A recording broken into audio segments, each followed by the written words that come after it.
Suatu hari saya ditelepon oleh jamaah saya pribadi. Maksud saya ada jamaah yang aktif hadir. Dia nelpon saya, minta bibinya ini diruqyah, tantenya ini diruqyah. Emang kenapa tantenya? Sebutkan bla bla bla bla bla. Datanglah saya ke sana, perjanjian 1 hari. Hari itu kami datang. Biasa saya ketika akan meruqyah, saya coba satukan chemistry saya dengan dia, dengan orang yang saya ruqyah.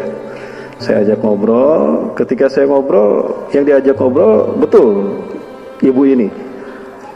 Nah, begitu saya merasa sudah cukup, dia masih bicara, saya keluarkan minyak kasturi ini. Ya, minyak kasturi ini saya keluarkan. Begitu saya keluarkan, langsung berubah. Yang bicara bukan lagi itu, suaranya pun langsung berubah. Ternyata yang berubah adalah suara itu, suara dari jin yang ada dalam tubuh si ibu itu. Jadi jinnya langsung bicara, langsung romannya pun berubah. Di awal saya bertemu dengan si ibu ini, wajahnya pucat. Pucat, kelihatan orang yang merasa sakit, dihantui terus menerus karena dia gelisah dan dia ingin sembuh gitu. Kelihatan wajah orang pucat, pesimis sebagai macamnya. Begitu saya keluarkan minyak kasturi ini, subhanallah, biiznillah Bapak Ibu, dengan izin Allah. Ini bukan sihir Bapak Ibu ya. Ketika saya keluarkan minyak kasturi ini pun, baru dia bicara, "Oh, tolong jangan sakiti saya." Loh, kok tiba-tiba berubah? Suaranya berubah, sikapnya pun berubah. Saya tanya, "Anda siapa?" Dia bilang, "Saya Fulana binti Fulan." Jadi bukan orang itu. Ternyata jin yang bicara. Jadi itu kesempatan yang kedua kali saya ngobrol dengan jin Bapak Ibu. Kesempatan yang kedua kali saya bicara dengan jin. Nah, artinya qadarullah, ternyata itu rahasianya. Jin tidak suka dengan minyak wangi kasturi. Maka orang yang merasa terganggu dengan jin, boleh pakai nih minyak kasturi ini. Seperti saya pakai minyak kasturi ini Bapak Ibu. Wanginya insya Allah. Ini saya coba ya. Kalau ada jin di mesin ini berarti dia nggak betah di keluarnya. Baik Bapak Ibu dan Allah Subhanahu Wa Taala, yang membutuhkan minyak wangi kasturi ini, insya Allah ada di depan. Ya Bapak Ibu yang membutuhkan silakan. Saya tidak bermaksud jualan, tapi saya ingin kembali mengenalkan inilah sunnah yang terlupakan. Ya, kalau Rasulullah itu senang setiap kali ke masjid, sebelum masuk masjid beliau pakai. Ketika akan salat pun beliau pakai. Ya, sudah tercium baunya Pak? Belum? Ya. Mudah-mudahan ini menjadi wasilah kita dan membuktikan cinta kita kepada Rasulullah SAW. Amin ya rabbal alamin. Baik Bapak Ibu, sekali lagi mohon maaf karena laptop saya ada di sana dan kursi saya ada di sini. Mohon maaf saya jadi bolak-balik Bapak Ibu. Mudah-mudahan tidak mengganggu konsentrasi Bapak Ibu ya. Bapak Ibu rahmati Allah Subhanahu Wa Taala, berbicara tentang kepemimpinan akhir zaman,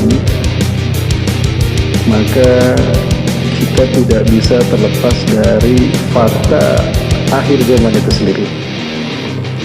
Bahwa akhir zaman adalah masa di mana penuh dengan fitnah, penuh dengan ujian.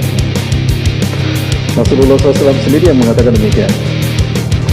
Bahkan mendekati hari kiamat, zaman makin buruk.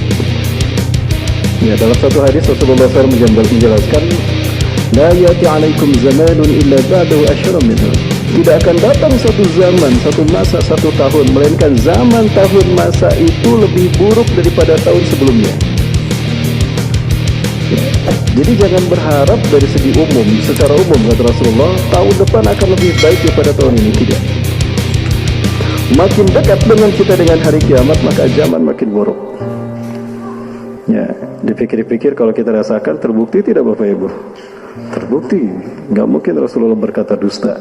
Hadisnya sahih insyaallah. Bahkan buruknya akhir zaman tadi akan diikuti dengan indikator-indikator lain yang mendukung kebenarannya. Artinya ada faktor-faktor pendukung sehingga zaman mendekati hari kiamat itu makin buruk.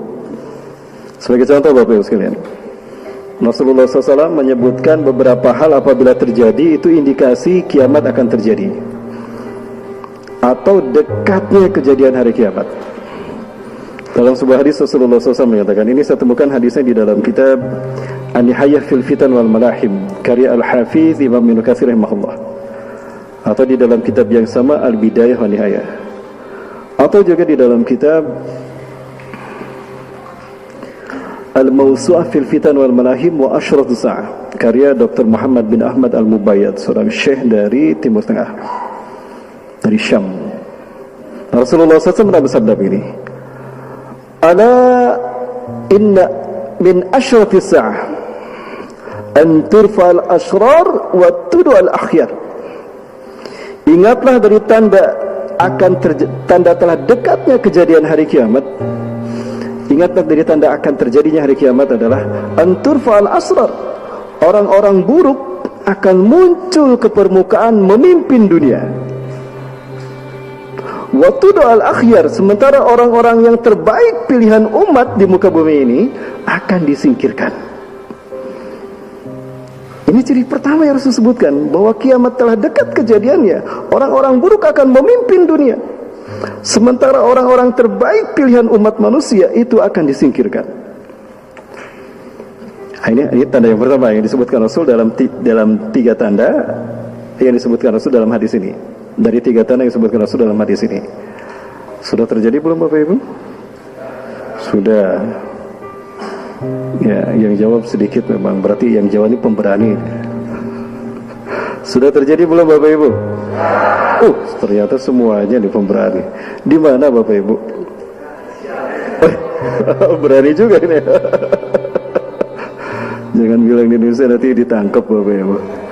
Terjadi di luar negeri sana, di negeri entah berantah, di negeri autopilot. Ya, kalau enggak ya di negeri 62 lah. Karena ini merupakan sistem, maka ketika yang satu terjadi, yang dua ini pun pasti terjadi. Yang kedua, ala inna min asyrati sa'ah, ingatlah bahwa tanda kiamat akan terjadi. Antuk bahal qaul wa tuhzanal amal, wa tukhzanal amal. Munculnya perkataan-perkataan buruk caci maki di muka bumi. Dan itu bukan hanya ditujukan kepada orang mulia, orang baik, ulama. Nabi pun tidak luput dari perkataan buruk. Sudah terjadi belum? Wah, ini lagi ramai kan? Prancis tuh. Ya, kalau ini kita berani mengatakan, di mana Bapak Ibu? Wah, berani mengatakan Prancis. Yang ketiga, ala inna min asrati sa'ah, ingatlah dari tanda kiamat akan terjadi. Antujlal maslah fala yujadu ahadun man yughayyiruha. Dibacanya maslah dan susah ditemukan orang yang bisa merubah budaya itu. Budaya pembacaan masnah. Para sahabat bertanya, "Famal masnah ya Rasulullah?" Apa masnah itu ya Rasulullah? Maka Rasulullah SAW menjawab, "Ma kutiba siwa kitab Allah." Dalam satu riwayat, "Ma kutiba siwa Al-Quran." Sesuatu yang dicatat, ditulis, lalu dibaca selain dari Al-Quran. Jujur Bapak Ibu, jujur ya. Mau jujur gak Bapak Ibu? Nggak tahu lah, maha mendengar ya. Mana yang paling banyak kita pegang? Gadget apa mushaf Quran? Kan? Gadget ya. Inilah masalah. Jadi ini tanda dekatnya kiamat nih Bapak Ibu. Jadi kalau mau kiamatnya masih jauh, buang HP kita. Ya. Dan susah dirubah orang untuk dicari orang yang bisa merubahnya, karena memang kita butuh. Bahkan ini menjadi bagian dari hidup generasi milenial kita ini, generasi akhir zaman ini. Betapa tidak coba Bapak sekalian. Ya, bentuk beraneka ragam bentuk wajah kita ada di sini kan, gitu kan. Apalagi Bapak Ibu, identitas kita ada di sini, biodata kita ada di sini, keuangan kita ada di sini, agenda harian kita ada di sini, luar biasa. Orang-orang penting kita ada di sini, bahkan harta kekayaan kita pun ada di sini. Maka ketika ini hilang, kita kehilangan separuh hidup kita, separuh jiwa kita. Kegalauannya melebihi kehabisan kuota. Orang bilang habis kuota mati gaya. Kalau ini bukan mati gaya lagi. Ya, kehilangan apa ini? Kehilangan separuh nyawanya. Ya, bagaimana cara ketika Allah menghabiskan ini, menghilangkan ini? Satu langkah mudah, dicabutnya teknologi dari muka bumi. Dan ini adalah tanda di mana Dajjal akan datang. Karena Dajjal akan datang ke muka bumi, saat itu teknologi sudah tidak ada. Maka pada saat itu manusia yang menjadikan teknologi sebagai separuh hidupnya, mereka kehilangan teknologi ini, kehilangan separuh hidupnya.